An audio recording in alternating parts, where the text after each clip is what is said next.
Well, I thought, as we prepared for our opponent, I got the utmost respect for Brad Underwood, his program, top 20, top 10 team in the country. It says a lot as we was preparing. We're trying to figure out ways to sort of execute the game plan and how we were going to attack them, but also how we were going to defend. I thought our team was connected going into it, as connected as we had been for the UCF game, so it's excellent to see back-to-back games our guys execute a game plan. But what it says also, and I challenge my group to make sure we focus. Teams get better over Christmas break, and who will we become after the semester ends, after finals, will determine how we can go into the new year and obviously into conference. It says a lot to break a record, 3.46 GPA, highest in the program in a long time, and I thought our level of 8 core values, friendship, love, accountability, trust, discipline, unselfishness, enthusiasm, and toughness. Our guys showed that off the court, and they've been able to now find the real reps that allow those things, those same 8 core values to show up between the lines no matter the situation or circumstance. So I'm proud of them for that, first and foremost. I'm proud of our growth. I'm proud of our fans. It was an electric atmosphere. Unbelievable atmosphere here in St. Louis.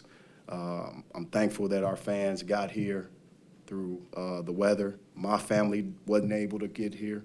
My wife, I just wanted them to stay home, be safe, as we have an infant.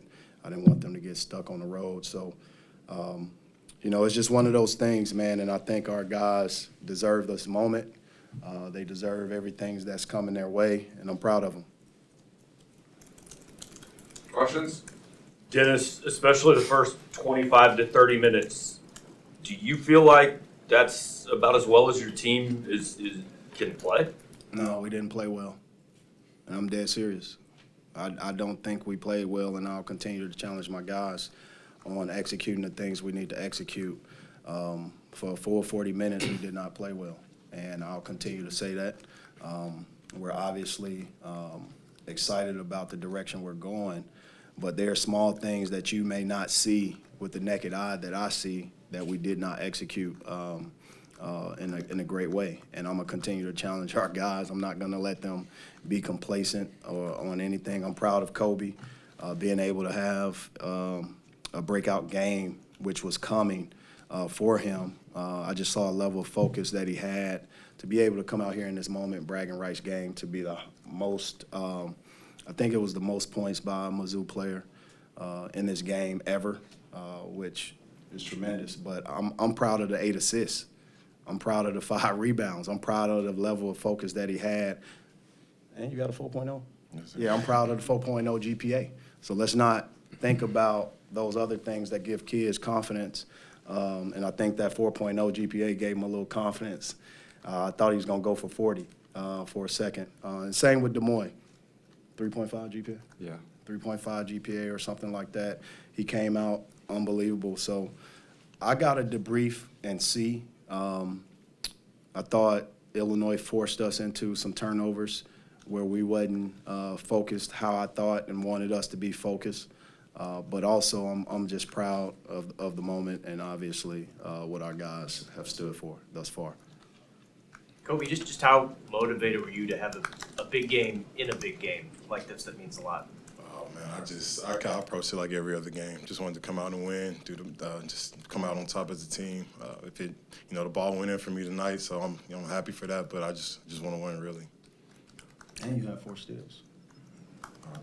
More yesterday, you said that this game was going to compare to the border war in terms of the environment. Did it live up to that? Did you concede it? Yeah, I'll say it did live up to it, but we were more ready for it this time. I mean, the first game we had against Kansas, I don't feel like some of us wasn't accustomed to playing on that with that kind of atmosphere, but today shows that we are here and we ready to play. And Coach, after that Kansas game, you pointed out to all the people who said that you guys hadn't faced a true test, you pointed out Wichita State. You later beat UCF. Do you think all those people that mentioned those type of things are finally silent after a win like this tonight? I don't read Twitter like that. I don't I just run our program as a CEO the best way I can, and I examine who we are every day, from practice to how our guys' facial expression to their connectivity to their body language. I don't do things for the opinions. I think that's the job of our fans. It's the tradition. They want a winner. They want a winning program, and they have supported us that way. So I have nothing negative to say about those expectations. I knew what I signed up for. I thank our AD, Desiree Reed-Francois, for giving me the opportunity, our president, Moon Choi, our board of curators. But understand this isn't an easy task. We're in the infant stages of building a program, and we just got to approach it every day and do it with a fine-tooth comb and examine who we are. As a kid growing up in Chicago, I know the tradition of Illinois.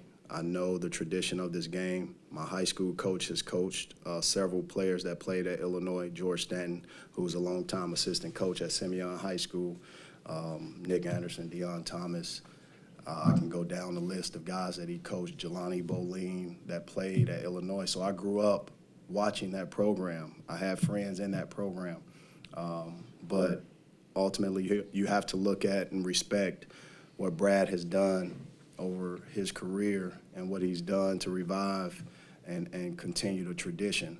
I want to continue our tradition. I stand on the shoulders of Norm Stewart, Quinn Snyder, Frank Haith, Mike Anderson, Kim Anderson, Konzo Martin, and I just want to make sure we're heading in the right direction, one day at a time. Kobe, you guys scored 33 points off of Illinois turnovers, a lot in the first half. Do you think that kind of made a statement in how the game started? You guys were creating deep offense off your defense. Definitely. Whenever you can, score points without having to run plays and, using the strategy we had going into the game, that just makes the load a whole lot easier. You can score off defense, score off the other team. It's like, give me points. So it was good. Kobe and D'Moi both. What was kind of the defensive approach? I mean, because even early on, you guys didn't shoot necessarily that well off the start, but I think Illinois was like 5 for their first 20 or something. What was your guys' defensive approach? Honestly, the defensive approach for us was just maintain, guard or yard, continue to dribble, just trying to keep them in front of us and just stay honest. There's no reaching, no gambling, just play honest and just hope they make turnovers on their own. I thought collectively our energy was used against us in Kansas game where we were overrunning plays. We were just so excited in the moment, and I wanted our guys to just focus and meditate on what we needed to do to execute one possession at a time. What is your assignment? Now execute it. And I thought our guys were able to execute the game plan. We contested shots. They shot 19 free throws, but 10 of those free throws is in the first half and off second chance points. So I was excited about our ability to meditate, focus, and get in the stance and guard team defense, but do that no matter what the circumstance was. We don't look at the scoreboard. That's not what we do. We just try to play a style of basketball that fit our personality, and more importantly, that can give us an opportunity to win the game at the very end. And that's what our guys were able to do.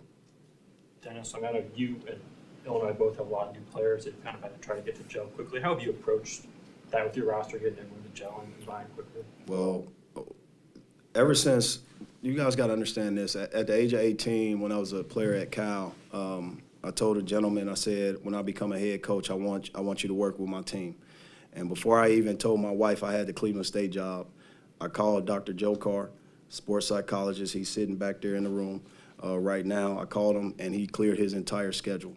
As soon as I got the Mizzou job, same exact thing. So it takes a village. It takes people who can hold me accountable, people that I can lean on, George Raveling, Leonard Hamilton, and the wee hours of the night. And Dr. Joe Carr has been that same person for me, where if it's 5 a.m., 2 a.m., 3 a.m., I can call him. He can give me the truth, but also we can work on our team building. I think team building in this era is very important when you're putting together a team for the very first time, but also you're putting together a roster where guys are coming from every walks of life, different programs. How do you galvanize that? What are your core values? What do you believe in, right? But who am I?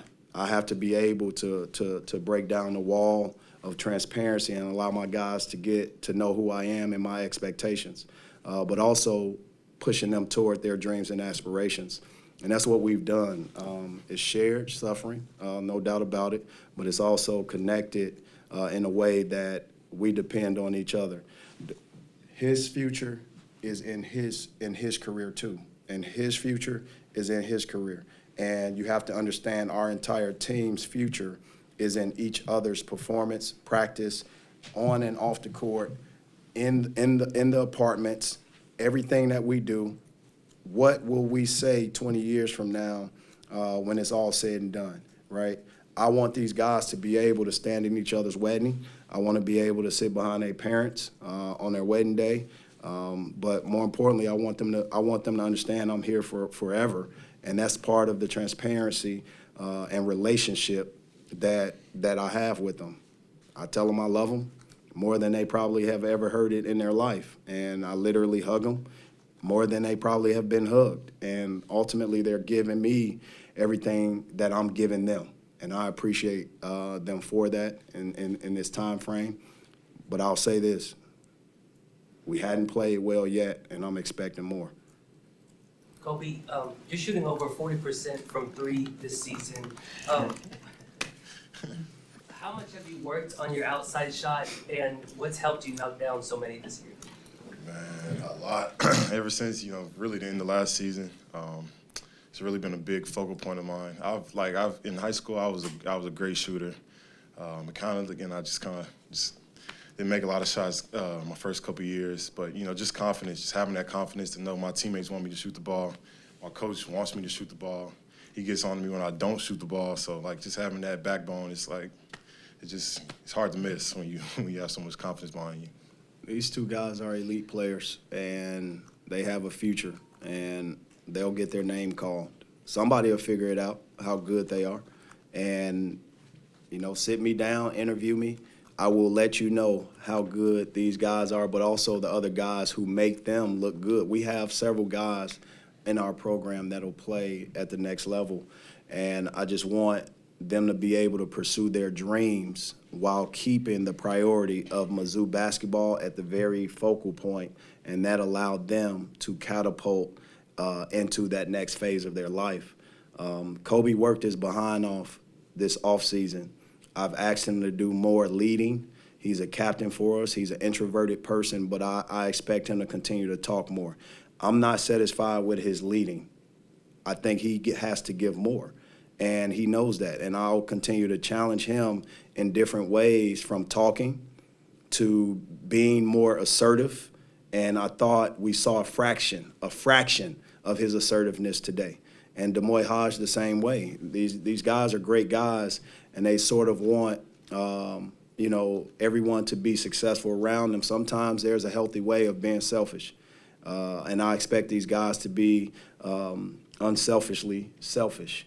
And if you take chances and take risks, but also know how to recover from your mistakes, that allows these guys to perform how they perform.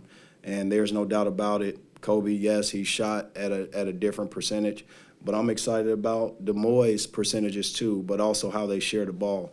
We had 23 assists. That's a great team stat, team goal of ours. I'm not satisfied with the 10 turnovers because we had 5 turnovers unforced. And I'll debrief and I'll be able to let these guys know. I'm not excited about our free throw percentage. D'Moi missed too many free throws tonight. It is what it is. I expect more from him, and he knows that. Final question. Kobe, you spent a year and a half around Ronnie now, and just how did he handle kind of the first few games of having to find his place, and how big was he for you guys tonight, playing 33 minutes, especially on the defensive end? Oh man, Ronnie's right. He was huge for us tonight. Me and Ronnie he's one of my roommates back in Columbia. So those first couple games, I'm just every time we go home talking to him, just keep your head, keep working. It's gonna change. Things are gonna change. We need you. Because I knew from the jump, Ronnie, he's a dog on the court. He's that one guy that I know is gonna come out with rebounds, steals, just those tough plays, and I just knew he was gonna help us down the stretch. So just keeping his confidence up, and now it's, he's doing his thing, and I'm proud of him. The thing you guys got to understand too, and I think D'Moi does it, Trey Gomillion definitely does it, but Kobe Brown said to me several times, Coach, what's up with Ronnie, right? So it takes me as a coach to listen to a guy like this who has, the right mindset. He's not saying that for no reason. He knows there's a deeper level of not just Ronnie DeGray, but of Caleb Brown, of Mohamed Diarry, and obviously Isaiah Mosley. These guys are understanding that everyone's not going to play well at the same time. And we hope that happens later in the season as we continue to build our momentum. But Kobe Brown assertiveness led to him and his leadership of pulling my coattail and saying, Coach, we're going to have to look at Ronnie. And ultimately it starts in practice. If he talks in practice, I'm going to listen to him in a game. If he does not talk in practice, I'm not listening to him in a game. And these guys are prepared. My hat's off to Ronnie DeGray to be able to start the season thinking that a coach may not have had the confidence in him or not being a part of the rotation. It got to a level of my expectation where Ronnie DeGray has exceeded everything that I've asked of him, but it's twofold. I have to give him, and he has to give to me and to the team, and he's been doing that. And he's doing exactly what I thought he would do, and I'm excited that his mental approach to it didn't allow him to not recover or feel that he wasn't important. And it says a lot to not only Ronnie DeGray, but to Mo, Diarry, and obviously Aiden Shaw, who didn't play a lot of minutes, but also Caleb Brown, that you can get your number called, be prepared. All right, thanks, guys. Thanks, MIZ. Have a great holiday and safe travels.